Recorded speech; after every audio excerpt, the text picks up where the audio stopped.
2010, we'd already found the first cave in New Zealand to go over 1,000 metres deep. That was in the Alice Basin, and we believed we could find a cave that was deeper than that. Oh, it's time for video number 3, and this one is about Stormy Pot. The story of how it was explored is well told in Deep, the story of Stormy Pot. However, the story that's missing is how we actually made the connection between Stormy Pot and Nettlebed. But first, let's just go back a little bit and just recap on the discovery of Stormy Pot. And it all began in a big storm on Mount Arthur. On a stormy day, Stormy Pot was found. I'd just come back from a caving expedition in China. It was harsh and brutally hard, and Stormy Pot almost pushed me over the edge actually. So we'd go out day after day into incredibly bad weather. The storm blew in, which hence the name for Stormy Pot. Wet, drippy, nasty hole, and I spent my summer down there, and I spent most of my time in Stormy Pot wishing I was on a beach somewhere. There's hundreds of people that put a lot of hours into that mountain.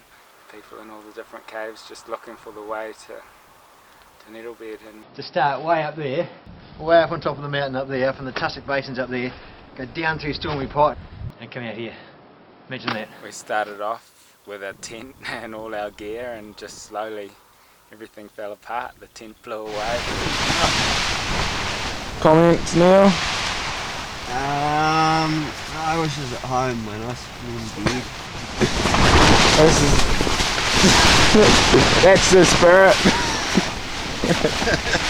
The gear got rotten or destroyed, and by the end of it we didn't really have much left. We're living in a little bivvy cave with no food, sort of skin and bones, but had this massive going cave, so we just didn't mind. Stormy Pot itself is very tight, very narrow canyons, lots of squeezes, and at the depth of 350 metres we broke into a big streamway.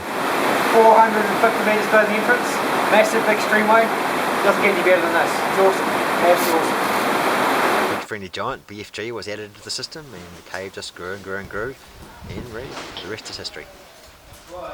So this is BFG, and it was found originally I think by Aaron prospecting through here, and then Heidi Godfrey and I came through and refound it and went down, and it's a shortcut into the main Stormy Pot system. So by going down here you save about an hour. There's a lot less squeezes. It's 400 metres straight down, just a fantastic shaft series, pretty much as good as it gets. By the end of our summer expedition, we had explored the cave down to a depth of 450 metres, and we got stopped at the top of a 10 metre waterfall. So this is summer's end. This was the end point back in 2011. Really exciting place, lots of wind, big waterfall, big passages, really big passages. Yeah, we're pretty stoked with the discovery, and it wasn't long before we organised another trip back there. Our next expedition, we went down that waterfall and pretty much walked into an amazing series of dry passages.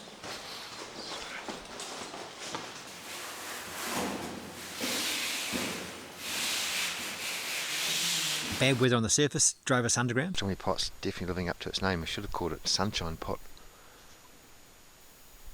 We set up a base camp about 600 metres below the entrance of Stormy Pot. And we called our camp the Chocolate Room. So this is the chocolate room. So we're pretty much a day's travel away from civilization. But this is home away from home. From that camp we continued our exploration downstream. Off we went each day. It was really exciting.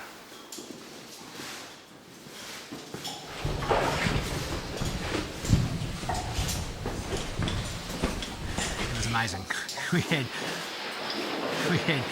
big rivers to explore, massive chambers, climbs, more pitches. We've just made it back to camp after a big day of exploration down in the river. Really exciting stuff, big chambers, big chambers, kept going. A couple of kilometre or so in the book. 4 kilometres from daylight, and about 700 metres below the entrance, the whole cave stopped. It was choked by a big pile of rocks. When we put the Stormy Pot survey and the Nettlebed survey onto the same map, we could see that the caves are only 100 metres apart. We realised that our dream of creating this system over 1,000 metres deep was just so close. It was so close to reality. The problem we had was that a major fault line had split the cave. These caves are formed in fault lines, and we're actually in one of the fault lines right here. This here is a fault line. And we know it's a fault line because first of all we can see scratch marks on the rock, where the rocks actually slid. You know, they've slid past each other, and there's all scratch marks here. The other reason we know it's a fault line, look up here, you've got all this crushed crap rock here, all this stuff here. This fault line you can trace right through to the surface. You can see it running along the surface of Mount Arthur. This fault line split the two caves. Many people never believed we'd ever find our way through that fault. Where we went, we were confronted with passages just blocked up with rock. This is the dream for us, you know, going in these marble basins way up here, you know, BFG, right across underneath Mount Arthur there, going in there, and then coming all the way underneath us, right underneath us here, and then coming out way down, right down in the bottom of the valley down there. Yeah, that's our gold, right? That's the gold we're searching for. That we're that close to making it real.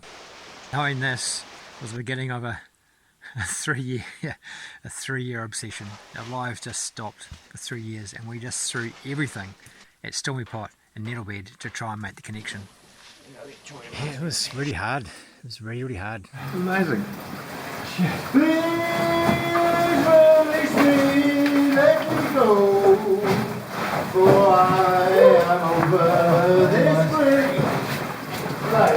Exploring these horrible, tight, narrow, miserable canyons that just went nowhere. Fuck that. Stupid place. Caving was emotionally and physically really demanding. You had to go away for 5 or 6 days underground and just come out completely beaten up. You just kind of wonder why, you know, why are we doing it? And it taught me that don't give up. No, just never give up.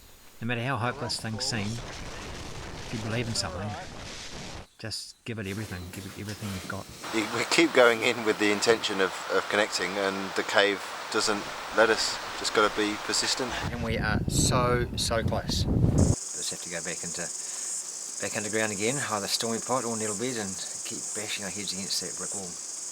Don't give it everything you've got, and don't see it through to the end. Yeah, it'll be disappointing. Come to Nettlebed, we said. Come and explore big passages.